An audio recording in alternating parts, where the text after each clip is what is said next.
Saudara, belum final apakah pemilihan Gubernur Jakarta berlangsung satu putaran atau dua putaran. Calon Gubernur Jakarta Ridwan Kamil mengirim sinyal akan menerima jika sudah ada hasil resmi rekapitulasi suara dari KPU.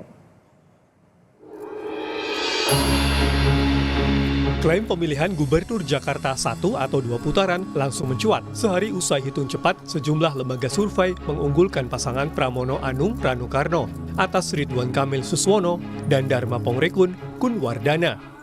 Dalam unggahannya di Instagram, RK mengisyaratkan akan menerima hasil pilgub jika sudah diumumkan resmi oleh KPUD. Tulis RK, mari kita menunggu keputusan resmi dengan seksama. Jika hasilnya sudah final dan mengikat, pasangan Ridho akan menerima dengan baik, tetap dan terus semangat sambil menunggu keputusan final di KPU tanggal 15 Desember 2024. Pernyataan RK di Instagram berselang sehari setelah pasangan Pramrano mendeklarasikan kemenangan satu putaran. Berdasarkan rekapitulasi internal, Pramrano mengklaim unggul dengan perolehan 50,07%. 2.183.577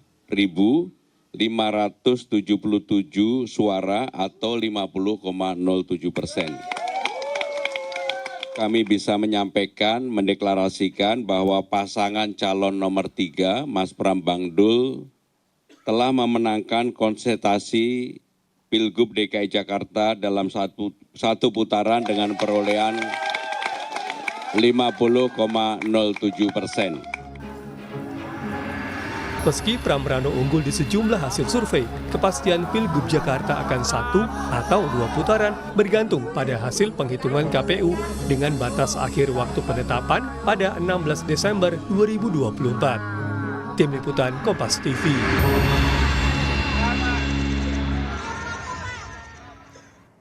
Saudara, meski belum ada hasil resmi rekapitulasi suara dari KPUD Jakarta, pasangan Pramono Anung Ranukarno unggul hitung cepat di sejumlah lembaga survei dari pasangan Ridwan Kamil Suswono dan Dharma Pongrekun Kunwardana. Apa sebenarnya faktor yang membuat Pramrano ini berhasil mengungguli RK Suswono? Dan apa pula faktor yang membuat RK Suswono bisa disalib oleh Pramono Rano? Sudah ada sore hari ini dengan Ketua DPP PDI Perjuangan Deddy Sitorus, Ketua DPW PKB Jakarta Hasbiollah Ilyas, dan juga Direktur Eksekutif LSI Jayadi Hanan. Selamat sore Bapak-Bapak.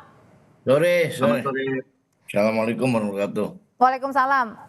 Bang Deddy, jadi kalau dihitung-hitung nih, dilihat-lihat, sebenarnya faktor apa sih yang paling terasa sehingga Mas Pram dan juga Bang Rano ini unggul dari dua paslon lainnya?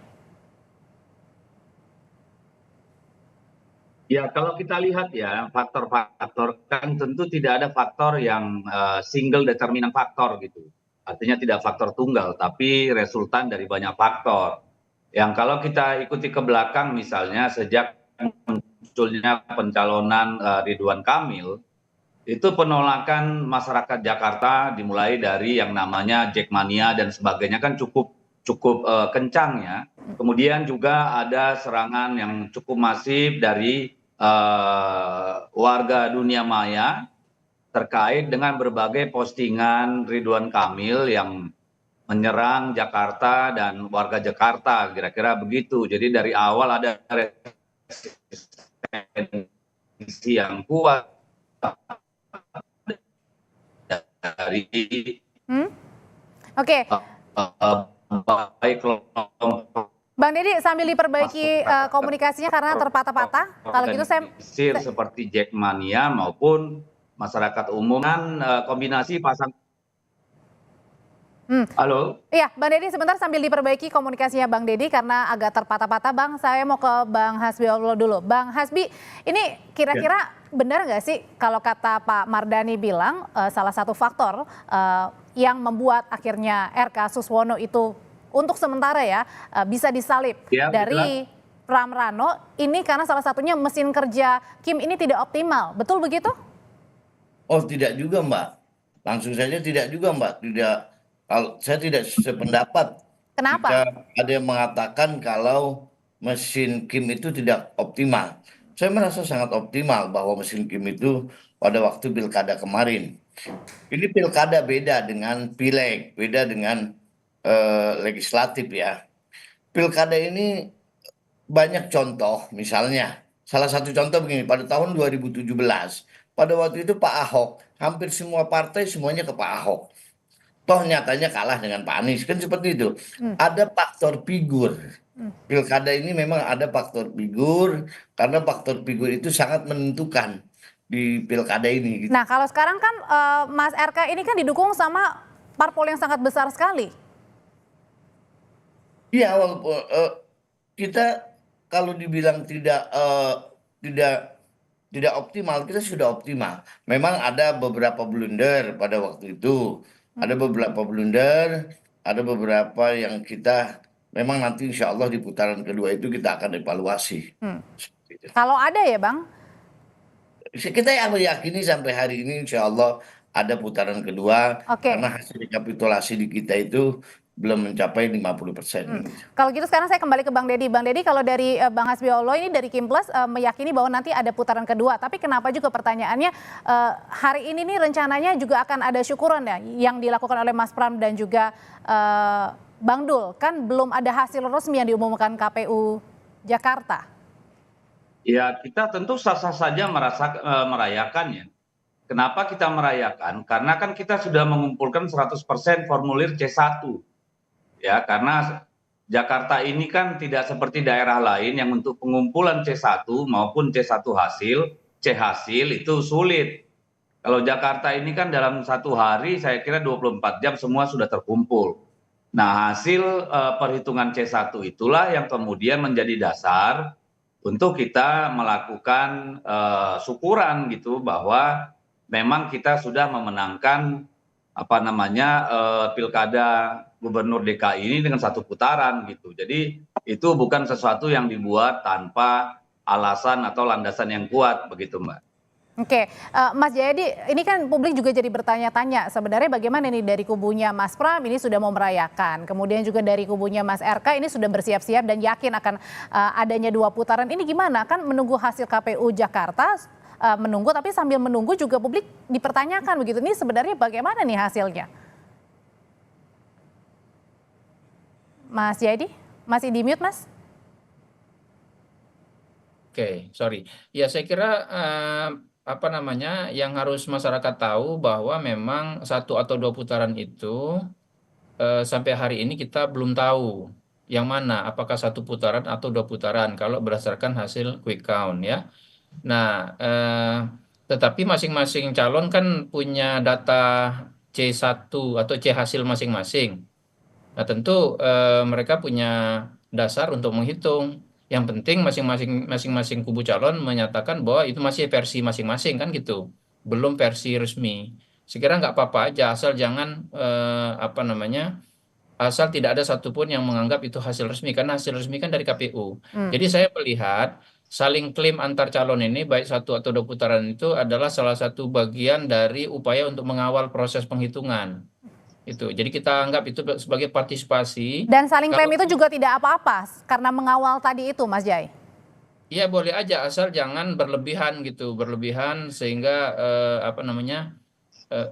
asal harus ada catatan. Saya lihat masing-masing calon walaupun mengklaim kan masih punya catatannya. Sambil menunggu hasil resmi dari KPU, kita yakin kita menang gitu kan. Itu kalau kubu Pramrano. Kubunya Bang Hasbi kan sama. Sambil menunggu hasil resmi KPU, kita yakin 1 putaran kan gitu kan. Jadi belum absolut klaimnya. Kalau dinyatakan seperti itu saya kira ya boleh-boleh aja, karena memang kenyataannya belum ada penghitungan resmi. Penghitungan bandingan berupa quick count itu tidak bisa menyimpulkan apakah 1 putaran atau 2 putaran. Jadi mau tidak mau terjadi klaim seperti itu dan ya itu dimungkinkan. Oke, Bang Deddy kembali lagi menyambung ke pertanyaan yang awal tadi karena sempat patah-patah pada saat saya bertanya. Jadi faktor yang paling kuat itu di mana? Karena ketokohannya Mas Pram, Bang Dul kuat atau lebih kepada Mas Anies dan juga Pak Ahok yang ada di belakang yang kemudian mendukung pasangan 03? Tadi saya kan menyampaikan bahwa tidak ada single determinan faktor ya, artinya tidak ada faktor tunggal yang mengabaikan faktor-faktor lain. Kemenangan Pramono Anung itu adalah resultan dari banyak faktor. Di awal tadi saya menyebutkan bahwa ketika nama Ridwan Kamil muncul, itu banyak penolakan dari masyarakat.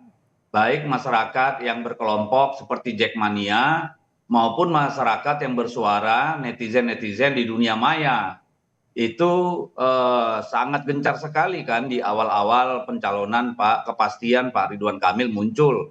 Gitu loh. Lalu yang kedua, kita melihat bahwa kombinasi pasangan Pramono Anung dan Rano Karno ini blending yang cukup bagus gitu.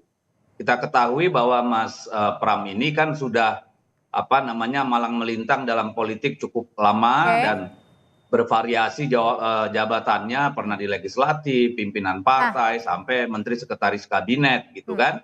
Dan beliau tidak punya rekam jejak yang bisa mencederai kesukaan dari pemilih. Oke, Bang Deddy. Sementara Bung Rano juga begitu. Bung Rano pernah gubernur di Banten, dia public figure yang cukup kuat, bintang film, lalu anggota DPR, kan begitu nih. Oke, jadi Bang Deddy, ada banyak faktor, kemudian ditambah dengan misalnya masuknya dukungan tokoh-tokoh seperti Pak Anies Baswedan. Nah, oke, dan kalau yang gitu saya lain-lain. tahan dulu sampai di sana, Bang Deddy. Kalau gitu pertanyaan selanjutnya ke Bang Hasbiollah, benarkah karena tadi didukung oleh pasangan 03 adalah didukung oleh Jackmania sehingga juga membuat salah satunya faktor RK dan juga Soswono ini untuk sementara bisa disalib? Nanti Bapak-Bapak akan menjawabnya, tetaplah bersama kami di Kompas Petang.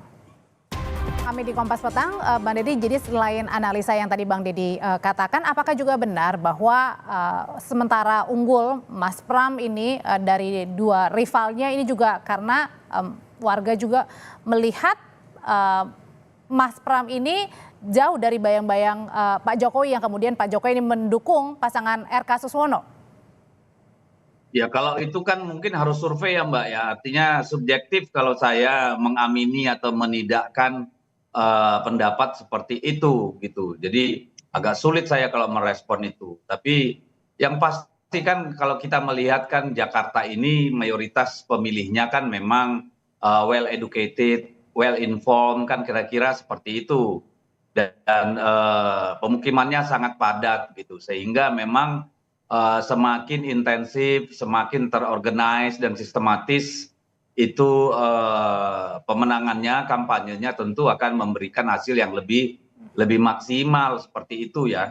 Seperti yang dialami ketika Ahok walaupun secara popularitas, elektabilitas sudah bagus, tetapi karena begitu masifnya pada waktu itu dan ada isu besar yang kemudian menenggelamkan Ahok, kan akhirnya kalah gitu. Jadi variabelnya sangat banyak Mbak, tapi kalau dari sisi kami saya kira apa yang saya sudah sampaikan tadi itu bisa mewakili apa yang menjadi analisa kami begitu Mbak. Oke, kalau dari Bang Hasbi sendiri Bang, kira-kira kalau untuk menakar lebih lebih di bawah begitu ya suara dari RK begitu, ini salah satu, ini berarti bisa disebabkan bahwa jangan-jangan dukungan dari Pak Jokowi ataupun Pak Prabowo ini tidak sekuat dengan dukungannya Mas Anies nih. Memang begini Mbak, kalau kita berkaca Pilpres misalnya, pada waktu itu faktor Pilpres suara Anies di DKI Jakarta itu sangat besar. Dan kekalahan Pak Anies pada waktu itu kalau kita mengajak ke belakang, itu setelah suara dari luar negeri masuk ke DKI Jakarta. Memang ada imbas suara Anies itu ada efek untuk Rano dan Mas Pram di Pilkada 2024. Tapi memang kalau kita lihat masyarakat Jakarta ini beda dengan masyarakat yang lain. Masyarakat Jakarta ini masyarakat yang sangat realistis, masyarakat yang sangat coba kita lihat di hasil survei itu kan sampai 3 hari mau memasuki pilkada itu masih 7% yang belum menentukan pilihan. Nah ini di akhir mereka baru menentukan pilihan. Meskipun tingkat partisipasinya juga paling kecil ini ya? Paling kecil, ini hampir 60% partisipasi pilkada ini terkecil dibanding pilkada-pilkada sebelumnya. Nah ini yang mesti kita evaluasi nanti di putaran kedua, karena saya masih yakin ada di putaran kedua kok. Oke, Mas Jayadi, sebenarnya kalau kita lihat kan kalau dari faktornya Pak Jokowi begitu ya di Jawa Tengah akhirnya menang begitu. Tapi kemudian di Jakarta ini sebaliknya nih, yang unggul adalah pasangan 03. Sebenarnya menakar kekuatannya ini bagaimana kalau dilihat ya benarkah misalnya yang paling kuat sekarang adalah dukungannya Mas Anies ini sehingga Mas Pram ini bisa unggul sementara? Ya kalau dukungan Pak Jokowi, sebegini, dukungan tokoh itu yang besar seperti Pak Jokowi, Anies, Ahok dan sebagainya itu pasti punya dampak positif dan dampak negatif. Ya, potensial loss, potensial gain ada. Nah, dampak positif dari dukungan Pak Jokowi itu dugaan saya adalah untuk mensolidifikasi para pemilih Prabowo Gibran kemarin di DKI. Jumlahnya sekitar 40%-an, gitu kan? Nah, tetapi pada saat yang sama ketika Pak Jokowi mengendorse RK, di RK itu kan banyak pemilih Anies. Nah, umumnya pemilih Anies itu kan anti Jokowi. Jadi para pemilih Anies terutama yang non PKS yang masih mikir-mikir untuk atau pemilih Anies yang juga PKS itu bisa jadi karena adanya dukungan Jokowi ke RK itu mereka malah pindah. Mungkin saja pindahnya belum tentu ke Pram Rano ya. Bisa jadi pindahnya ke Dharma Kun sehingga Oke. Dharma Kun misalnya meningkat suaranya. Begitu. Oke. Jadi endorsement itu tidak selalu bersifat positif gitu. Nah, di sisi lain seperti yang kita bahas tadi dukungan pemilih dari partai-partai Kim itu tidak bulat gitu atau tidak solid, terbelah itu. Oke. Kim itu kan Dan itu ini terasa ada dari dua hasil kandidat. sementara ya setidaknya ya? Ya, ini kalau di exit poll, saya Baik. punya hasil exit poll itu Baik. kan di Kim ini kan ada partai Kim, ada Singkat, Mas partai Jai. Plus kan. Nah, partai Plus itu kan ada 3 di sini. PKB, Nasdem sama PKS. PKB sama Nasdem di catatan saya Bang Hasbi ya, itu yang dukung Pram Rano lebih banyak tuh pemilih PKB. Pemilih PKB itu sekitar hampir 50% milih Pram Rano. Pemilih Nasdem juga begitu. Sekitar 50% memilih Pram Rano. Pemilih PKS malah terbelah. Tidak solid mendukung RK Suswono. Oke, Jadi, baik. sedangkan pemilih PDIP solid sekitar 70% mendukung Pram Rano. Jadi ada ketidaksolidan dari dukungan. Oke, ada ketidaksulitan pemilih partai Kim. untuk dukung di Kim Plus untuk pemenangan di Pilkada Jakarta. Kalau gitu saya mau singkat ke Bapak-bapak, ke Bang Hasbi dan juga Bang Deddy. Kalau misalnya kita berandai-andai, kalau misalnya ada 2 putaran, ini katanya nampaknya udah bersiap-siap juga nih untuk merangkul Dharma Pongrekun Kuwardana. Betul begitu Bang Hasbi, Bang Deddy? Oh iya. Ya, saya kira tidak hanya dari Dharma Pongrekun ya, yang tadinya mirip Ridwan Kamil pun kita harapkan juga bisa berpindah ke Mas Pram kalau 2 putaran gitu.